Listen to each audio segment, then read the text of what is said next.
सवाल उठने लगा। हाँ, सवाल उठने लगा है, ठीक है, कि भाई परिवार के बाहर कोई क्यों नहीं। तो कुछ लोगों का फिर इन सब फैक्टर्स की बिना पर यह आकलन था कि इस चुनाव में सबसे बेहतर प्रदर्शन स्ट्राइक रेट के लिहाज से क्या नीतीश कर सकते हैं? उसकी संभावना थोड़ी मुझे कम नजर आती है। मुझे लगता है कि एनडीए के घटक दल में बीजेपी ही सबसे ज़्यादा आगे होनी चाहिए। उसके पीछे बड़ी वजह ये होती है कि चुनाव आप कई वजहों से जीतते हैं, जिसमें एक बड़ी वजह ये होती है कि आपका इलेक्शन मैनेजमेंट, बूथ मैनेजमेंट कितना बेहतर हो रहा है। अभी जैसे बीजेपी के माइक्रो मैनेजमेंट को सौरभ अगर आप देखें तो आपको एकदम से हैरानी होगी कि इस लेवल पे इन्वॉल्वमेंट बिहार में भी, जैसे पूरे राज्य को 52 ज़िलों में बीजेपी ने अपने हिसाब से बांट रखा है। ठीक, उन 52 ज़िलों को फिर 5 भाग में बांटा और वहाँ पर पार्टी के दूसरे स्टेट के बड़े बड़े नेताओं को पहले वहाँ जिम्मेदारी दी गई। फिर अलग अलग 10-10, 12-12 ज़िले के ब्लॉक बनाए गए, वहाँ की कमान किसी और को दी गई।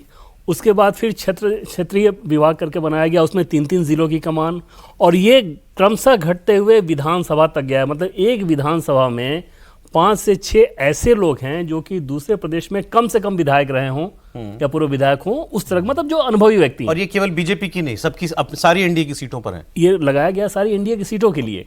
लेकिन उन नेताओं के हिसाब से भी देखिए तो उनका ज़्यादा फोकस तो अपनी सीटों पे रहेगा, क्योंकि उनकी बात भी उनके पार्टी के लोग ही मानेंगे।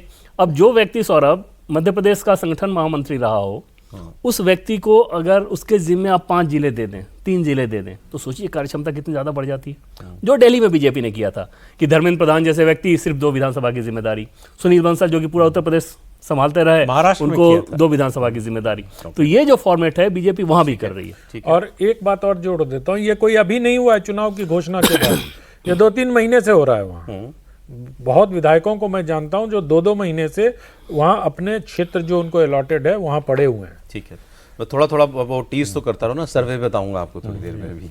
अच्छा, आगे 2 बात जल्दी, ज्यादा पॉइंट्स हैं तो जल्दी बीजेपी के वो लोग जो अपना सीएम चाहते थे और शायद उनको नीतीश कुमार से ज्यादा ऊब होती हो, उनको भी चुनाव के नजदीक अब ये समझ में आ गया है कि ये एक्सपेरिमेंट का समय नहीं है। एक्सपेरिमेंट का, अब व्यवहारिक नहीं है। उनके पास अगर कोई नेता होता जो नीतीश कुमार के कद के आसपास भी होता तो उनकी इच्छा ये बनी रहती है।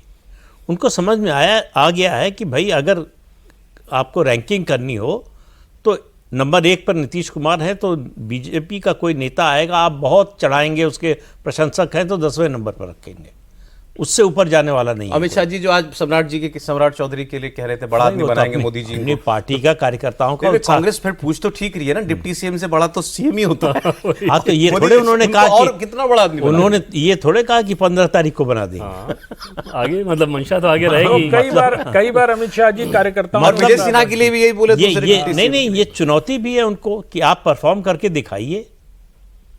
अगर हम आपको बढ़ाना चाहते हैं तो आपको परफॉर्म करके दिखाना भी देश के नेताओं में वैसे सौरभ देखें तो टॉप लीडरशिप में जो सेंस मिलता है और सोर्सेज से जो जानकारी मिलती है, ब्लू आइड एकदम से वही है सम्राट चौधरी।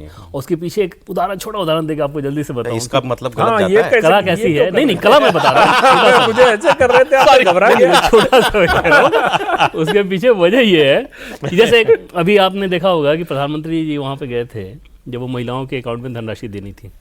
जो सोर्सेज से हमें जानकारी मिली उसमें नीतीश जी ने इस बात पे ऐतराज़ किया कि इसके लिए प्रधानमंत्री को बुलाने की क्या ज़रूरत है। वहाँ पे सम्राट, अच्छा बीजेपी के लिए ये था कि भाई प्रधानमंत्री जी आए, तो सम्राट चौधरी की कार्यकुशलता समझिए, राजनीतिक चातुर्य समझिए, और उससे दिल्ली कितना उनको पसंद करता होगा।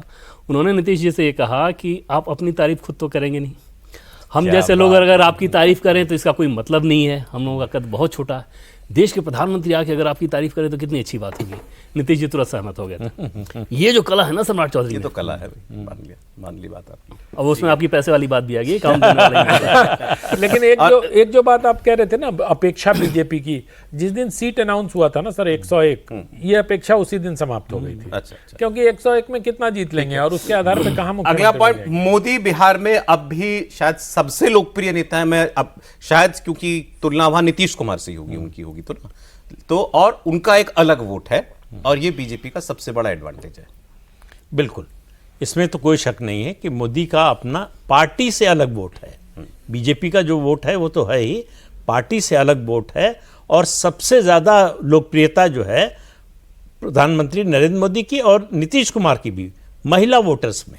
ठीक है, वो वहाँ जिस तरह का उनके प्रति जो अनुराग है, जिस तरह का उनके प्रति कमिटमेंट है, जो विश्वास है, असली बात कहनी चाहिए कि यही लोग बदल सकते हैं और यही लोग बदल रहे हैं, यही कर रहे हैं।